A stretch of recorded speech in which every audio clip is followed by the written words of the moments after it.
The 7 tribal chiefs sat motionless on their war horses, their painted faces unreadable as stone, while Thomas McNeil stood alone on his cabin porch with nothing but his weathered colt at his side.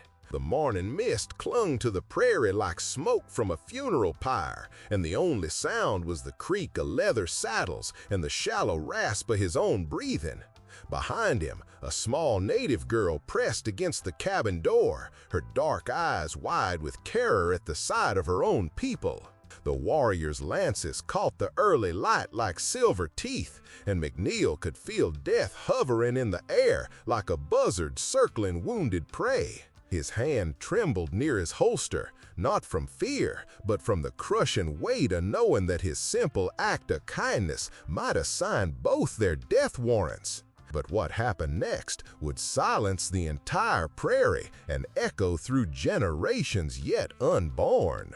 2 days earlier, Thomas McNeil had been just another forgotten soul carved from prairie dust and loneliness, his weathered hands tending to a small herd of cattle that barely kept him alive. The retired cavalry sergeant had built his cabin on the edge of nowhere, where the Colorado Territory stretched endlessly toward the horizon, and the only company was the whisper of wind through buffalo grass. At 53, his back ached from years of sleeping on hard ground. His beard had gone silver, and his blue eyes held the hollow look of a man who'd seen too much death in too many wars. Every morning, he'd rise before dawn to milk his single cow, mend fences with rusted wire, and count the days until winter would claim either his livestock or his sanity. The solitude was his penance, a self-imposed exile after Wounded Knee, where orders and conscience had finally torn his soul in 2 directions he could never reconcile. That evening, as purple shadows began to swallow the grassland, McNeil heard something that made his blood freeze, the broken sobs of a child echoing across the empty plain. He stepped onto his porch, rifle in hand, scanning the darkening landscape until he spotted a small figure stumbling toward his cabin. It was a native girl, no more than 8 years old, her duskin dress torn and muddy, her long black hair tangled with thorns. Blood trickled from cuts on her bare feet, and her face was streaked with tears and dirt. She collapsed just yards from his fence, her small body shaken with exhaustion and terror. McNeil's first instinct was caution. Lone children on the frontier often meant trouble, ambush, or desperate parents nearby. But when he saw her raise one tiny hand toward his cabin, her dark eyes pleading for sanctuary, something deeper than military training stirred in his chest. The ghost of his own daughter, dead from fever 15 years past, whispered in his memory. The girl spoke no English, only fragments of what sounded like Lakota mixed with desperate gestures toward the darkening hills. Through her broken sobs and pointing fingers, McNeil understood enough. Raiders had come, fire had taken everything, and she had run through 2 days of wilderness with nothing but the clothes on her back. Her people were scattered or dead, and she was alone in a world that showed no mercy to lost children. McNeil knelt beside her, his calloused hands gentle as he lifted her slight frame and carried her into his cabin. He wrapped her in his cleanest blanket, gave her warm milk and leftover cornbread, and watched as she finally fell asleep by his fireplace, one small fist still clutching the torn edge of her dress. That night, as he sat guard by the window with his rifle across his knees, McNeil made a choice that would define the rest of his days. This child would not die on his watch, no matter what hell that decision might bring to his door. But his kindness would soon summon something far greater than gratitude. By morning, word had somehow spread across the territory like wildfire in dry grass. A traveling merchant mentioned seeing smoke signals to the north. A passing cowhand claimed he'd spotted Lakota scouts watching the cabin from distant ridges. McNeil's nearest neighbor, a bitter rancher named Holbrook, rode up at noon with suspicion carved into his weathered face and accusations spilling from his lips like poison. "You harboring a savage child in there, McNeil?" Holbrook demanded, his hand resting on his pistol grip. "That girl's probably bait for a war party, and you're too soft-headed to see it." The merchant community in the nearby town of Cedar Falls was buzzing with rumors. Some said McNeil had lost his mind. Others whispered he was planning to sell the girl to slavers. And the most dangerous voices claimed he was collaborating with hostile tribes to raid white settlements. But McNeil stood firm on his porch, blocking the door with his body, his voice steady as mountain stone. "She's just a child who needed help. That's all any Christian man needs to know." That afternoon brought a revelation that changed everything. The girl, who'd finally found her voice in broken English mixed with her native tongue, managed to communicate something that made McNeil's blood run cold. Through careful gestures and the few words they shared, she revealed that she was not just any lost child. She was the daughter of Chief Standing Bear of the Ponca and granddaughter to Medicine Crow of the Lakota. The raids that had scattered her family were not random attacks by enemy tribes, but a coordinated assault by white soldiers and corrupt Indian agents trying to force her people off valuable land rich with silver deposits. She had escaped during the chaos, but her disappearance had sent desperate search parties across 3 territories. And now 7 different tribal councils were converging to find her. McNeil realized with growing dread that his small cabin had become the center of a storm that could either bring peace or ignite the bloodiest Indian war the territory had ever seen. As if summoned by his fears, dust clouds appeared on the eastern horizon, moving towards his homestead with the inevitability of approaching thunder. The sound reached him first, the rhythmic thunder of dozens of unshod hooves beating against packed earth, growing louder with each passing minute until it seemed to shake the very foundations of his cabin. McNeil stepped onto his porch, his heart hammering against his ribs as the dust clouds resolved into the most terrifying and magnificent sight he'd ever witnessed. 7 separate bands of warriors approached from different directions, their war paint gleaming in the afternoon sun, eagle feathers streaming from their hair, and weapons glinting like deadly promises in their hands. Lakota, Ponca, Cheyenne, Arapaho, ancient enemies riding together in a display of unity that defied everything McNeil thought he knew about tribal politics.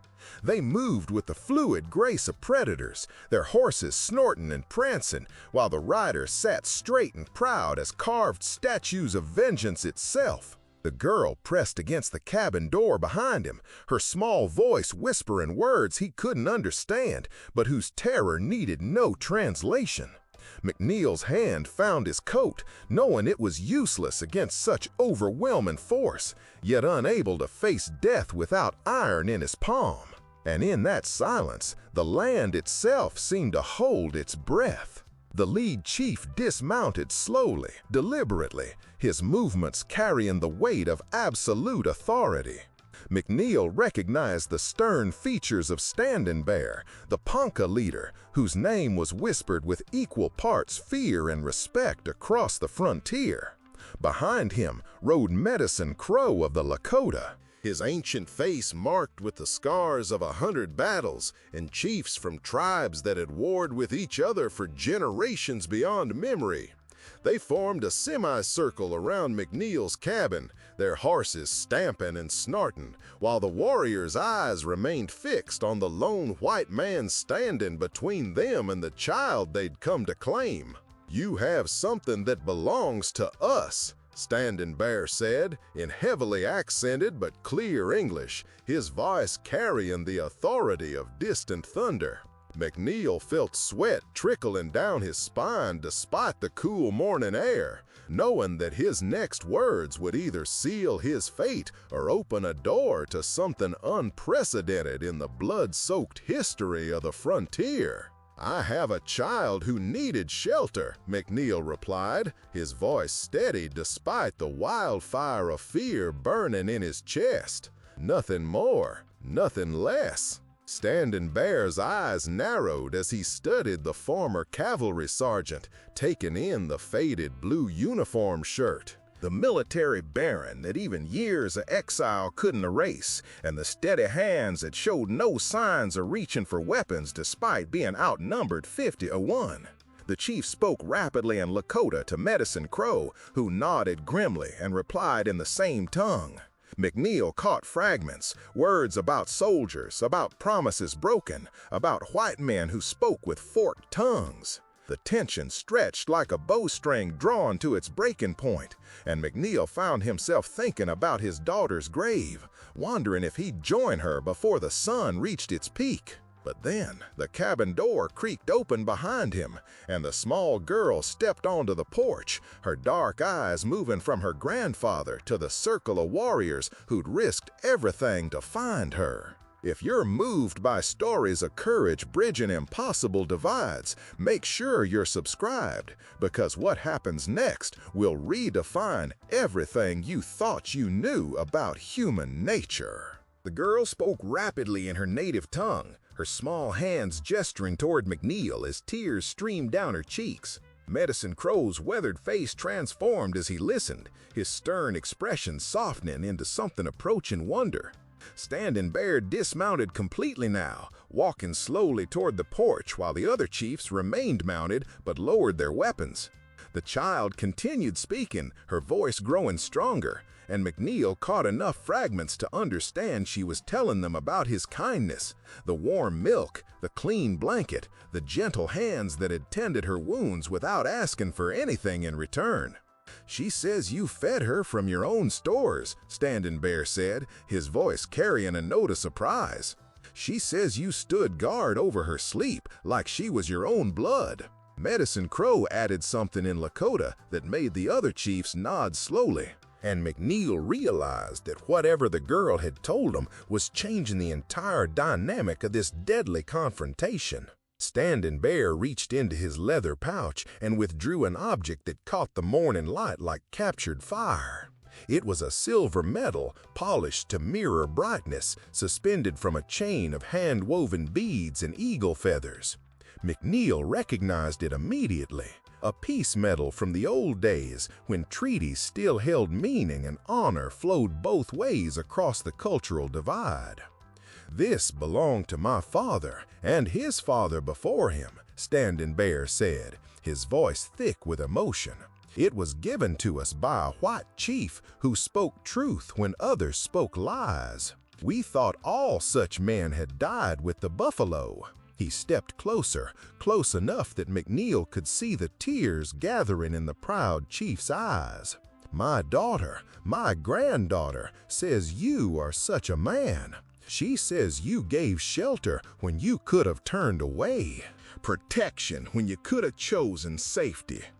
The metal swayed gently in the morning breeze, and McNeil understood that he was witnessing something that would either become legend or get them all killed, depending on what happened in the next few minutes. But before McNeil could respond, the thunder of approaching horses shattered the moment like glass. A dust cloud was rising from the south, cavalry riding hard toward the cabin with sabers flashing in the sunlight. Lieutenant Colonel Harrison of the 7th Cavalry led the charge, his weathered face twisted with the kind of rage that had turned too many frontier encounters into massacres. McNeil's heart sank as he counted at least 30 soldiers, all armed with repeating rifles and the kind of murderous intent that had made Wounded Knee a name synonymous with horror. The timing couldn't have been worse or more suspicious. Someone had clearly sent word to the fort about the gathering of tribes at McNeil's cabin, and Harrison had come to finish what bureaucrats and corrupt agents had started. "Scatter!" McNeil shouted to the chiefs, knowing that 7 tribes caught together on white man's land would be seen as an act of war. But Standing Bear raised his hand, his voice carrying the authority of absolute command. "We do not run. Not today."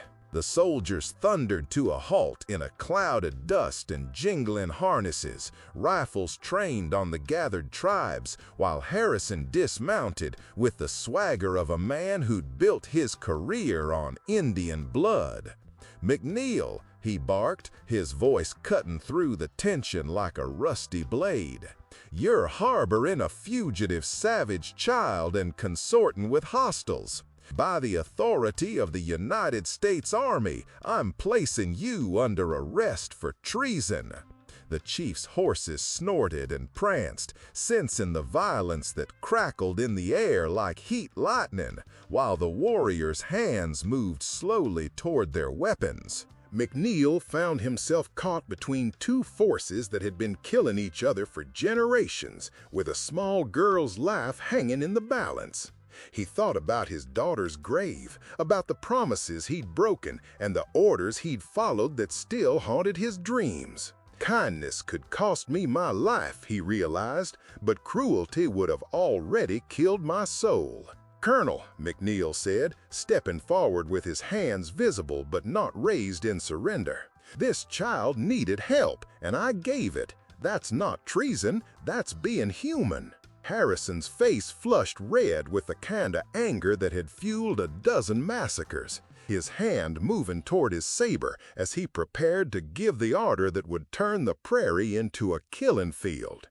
But Standing Bear spoke first, his voice carrying across the space between cultures like a bridge thrown across an impossible chasm. "We came to honor this man, not to make war. He saved the life of our most precious child when he could have turned away." Medicine Crow nodded solemnly, adding in broken English, "He is good man, good heart. We make peace with such men." The soldiers' rifles remained trained on the gathering, but Harrison hesitated, clearly not expecting declarations of peace from assembled war chiefs. The small girl stepped forward then, her voice clear and strong despite her years, speaking in English that she'd somehow mastered during her night by McNeil's fireplace. "This man saved me when others would have let me die," she said, her dark eyes moving from her grandfather to the colonel and back again. "He asked for nothing, expected nothing, wanted nothing but to help a child who was lost and afraid. If you punish him for kindness, then you punish everything good that remains in this world." Standing Bear reached into his pouch again, this time withdrawing a folded piece of paper that bore official seals and signatures. "Peace treaty," he explained to Harrison, whose face had gone pale with recognition. "Signed yesterday. We are no longer at war, Colonel. We are neighbors trying to find a way to share the same earth." McNeil stared at the document, understanding finally why 7 tribes had risked everything to come together. This wasn't just about rescuing a child. It was about proving that peace was possible between people who'd been taught to see each other as enemies. Harrison studied the treaty with shaking hands, his career in Indian fighting suddenly rendered obsolete by a piece of paper and the testimony of a small girl who'd found sanctuary with a lonely old soldier. The treaty was legitimate, signed by territorial officials and tribal leaders, creating a new reservation system based on cooperation rather than containment. McNeil's simple act of kindness had become the first test of this fragile peace, and somehow, impossibly, it was working. The colonel slowly holstered his saber, his voice barely above a whisper. "Stand down, man. Lower your weapons." The tension began to drain from the morning air like water from a broken dam, and McNeil felt his knees nearly buckle with relief. But Standing Bear wasn't finished. He stepped forward and placed the silver peace medal around McNeil's neck, his voice carrying the weight of ceremony and sacred promise. "You are now brother to 7 tribes. Your home is our home, your safety is our safety, and your honor is our honor." The transformation was magical and immediate. Warriors who'd been preparing for battle began dismounting, their weapons put aside as they approached McNeil with gestures of respect and friendship. Medicine Crow presented him with an eagle feather, while the Cheyenne chief offered a hand-carved pipe that gleamed with sacred significance. The girl, whose name McNeil learned was Little Swan, translator between the cultures, her bright smile bridging gaps that bullets and treaties had failed to close. Even some of Harrison's soldiers began to relax, their rifles lowered as they witnessed something unprecedented in frontier history: natural enemies choosing peace over bloodshed, understanding over violence. McNeil stood in the center of it all, the silver medal heavy on his chest, surrounded by men who'd been taught to hate each other, but who'd found something stronger than hatred in the simple act of protecting a child. The morning sun climbed higher as the improbable gathering continued, with Harrison eventually accepting Standing Bear's formal invitation to discuss the new peace treaty over coffee and hardtack in McNeil's small cabin. Little Swan served as translator, her bright voice weaving between languages and cultures with the ease of a natural diplomat. The chiefs shared stories of their own children, while the soldiers talked about families back east, and slowly, carefully, they began to see each other as man rather than enemies. McNeil watched it all with wonder, understanding that his lonely cabin had become a bridge between worlds that had been separated by blood and misunderstanding for far too long. When Standing Bear finally stood to leave, he clasped McNeil's shoulder with the grip of genuine brotherhood. "You showed us that kindness is not weakness, and courage is not always found in battle. Our people will remember." As the tribes prepared to depart, each chief approached McNeil with a personal gift: a beaded bracelet from the Arapaho, a carved bone knife from the Lakota, a medicine pouch from the Ponca. Little Swan hugged his legs one final time before running to her grandfather's horse, her dark eyes bright with the kind of joy that only children who've been saved from true terror can know. Standing Bear lifted her onto his mount, then turned back to McNeil with a promise that would echo through the years. "When the snows come and the hunting is hard, you will not face winter alone. When the storms threaten and the wolves howl, you will have brothers watching from the hills. This is the bond that can never be broken, born from the moment when a lonely man chose love over fear." The 7 tribes rode away in different directions, their war paint now seeming like ceremonial decoration rather than preparation for battle, leaving McNeil standing on his porch with a chest full of medals and a heart fuller than it had been in 20 years. That evening, as purple shadows once again claimed the prairie, McNeil sat on his porch and watched the last light fade from the western sky.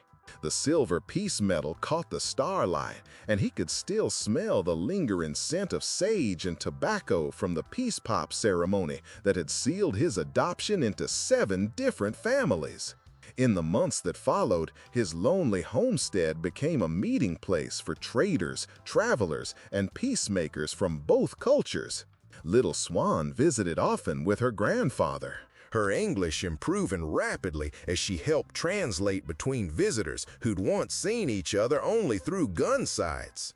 The peace treaty held, creating the first truly successful integration between native tribes and white settlers in the territory's history. McNeil's simple cabin became a symbol of what was possible when people chose understanding over hatred, cooperation over conflict. Would you have risked everything for a crying child who belonged to a people you'd been taught to fear?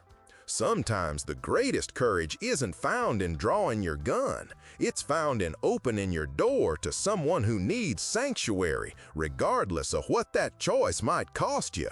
McNeil learned that kindness creates its own kind of strength, and that the bonds forged in moments of pure human compassion can bridge any divide, no matter how deep or bloody its history might be. Subscribe for more powerful stories like this, and click on the video on the screen to watch the next one with a twist so powerful you'll never forget it.